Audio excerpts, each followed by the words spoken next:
Greater Good Radio. Connect, learn, heal, and grow.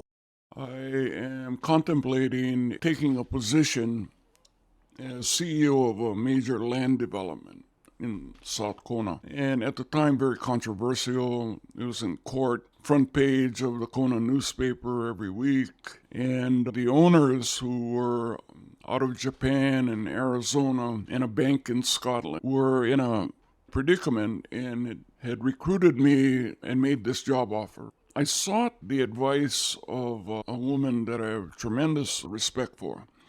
They call her Aunty Pua, Dr. Pualani Kanakaʻole Kanahele, who's been a dear friend for a while. And I told her that this decision to make about taking on this substantial work, 1,500 acres of land, probably at that time 400 staff people and another 400 contractors. And it was clearly a scope of work that was beyond anything I'd done. But what I never talked about back then publicly was that in the course of doing some initial consulting work for the project, I had come to learn that my great-grandmother was buried there. And when I came into that information, that knowledge, it had an effect on me. It was like I could feel this in a very deep, visceral way, right? And to the point that I understood why being the CEO of that project,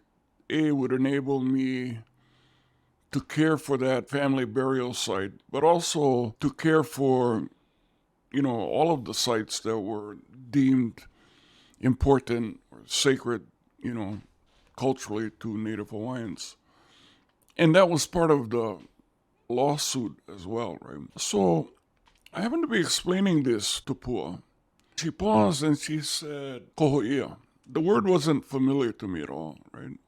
Kuleana we all kind of know, grew up. Because I shared with her the information about my great-grandmother being buried there. And she said, John, as I listen to you talk, you believe you have a decision to make, right? You have this job opportunity.